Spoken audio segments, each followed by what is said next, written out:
আমার ভাইয়ের রক্তের উপর দাঁড়িয়ে, এখানে আপনারা অনেকগুলো লাশ দেখতে পাচ্ছেন, আমার ভাইয়ের রক্তের উপর দাঁড়িয়ে আজকে একটা বছর হয়ে গেছে, কিন্তু ইন্টারিম কোনো ধরনের বিচার করতে পারছে না, কোনো ধরনের সংস্কার করতে পারছে না। ইভেন তারা এখন পর্যন্ত ঘোষণাপত্রটা দিতেও তালবাহানা করছে। আমার প্রশ্ন হচ্ছে, এতগুলো লাশের উপর দাঁড়িয়ে ইন্টারিম আজকে বসে আছে, তারা এই শহীদ এবং আহত ভাইদের প্রতিনিধিত্ব করছে না, তো তারা কার প্রতিনিধিত্ব করছে? এটা আমার প্রশ্ন ইন্টারিমের কাছে। সো ইন্টারিম যদি এরকম তালবাহানা করে, তারা বারবার বলতেছে তারা সংস্কার করবে, তারা ঘোষণাপত্র দিবে, তারা এটা করবে, তারা সেটা করবে, কিন্তু তাদের আমি কোনো ধরনের পদক্ষেপ নিতে দেখছি না। এখন আপনারা প্রশ্ন করতে পারেন, বিভিন্ন ধরনের রাজনৈতিক দল বিভিন্ন ধরনের কথা বলছে, তারা ঐক্যমতে আসতে পারছে না। ঠিক আছে, আসতে পারছে না, তাহলে এতগুলো যে লাশের উপর দাঁড়িয়ে আপনারা বসে আছেন, আপনারা দেখেন তারা কি প্রশ্ন করছে।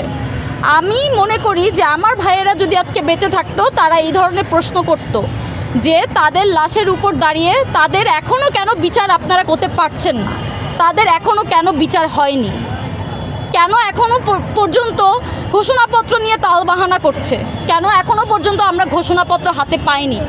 আমার ভাইয়েরা, আমার শহীদ ভাইয়েরা তো দেশদ্রোহী হতে পারে না, তারা বীর, তাদের সেই মর্যাদাটা দিতে হবে, বীরের মর্যাদা। তো সেই অনুযায়ী আমি মনে করি যে আমার ভাইদের জন্য হলেও ঘোষণাপত্রটা দেওয়া উচিত, ইন্টারিমের তালবাহানা বন্ধ করা উচিত। এখানে আমার শহীদ ভাইদের লাশ রেখেছি, যারা মারা গিয়েছে, আন্দোলনে যারা অংশগ্রহণ করেছিল এবং শহীদ হয়েছে, তারা একটা নীরব প্রশ্ন করছে যে তারা যদি হয়তো বেঁচে থাকতো, তারা এই ধরনের প্রশ্ন করতো যে বিচার কোথায়, সংস্কার কোথায়, ঘোষণাপত্র কোথায়। আমি সেই জিনিসগুলোই আজকে তুলে ধরেছি। এখানে আপনারা হয়তো বা অনেকে দেখাতে পারবেন না যে আমি এখানে কি করেছি, বা আমি এখানে বেসিক্যালি আমি একটা স্টেজ মেমোরিয়াল তৈরি করেছি, যেখানে আমার শহীদ ভাই বোনরা যারা আহত হয়েছে বা যারা শহীদ হয়েছে, তারা নীরবে একটা প্রতিবাদ জানাচ্ছে।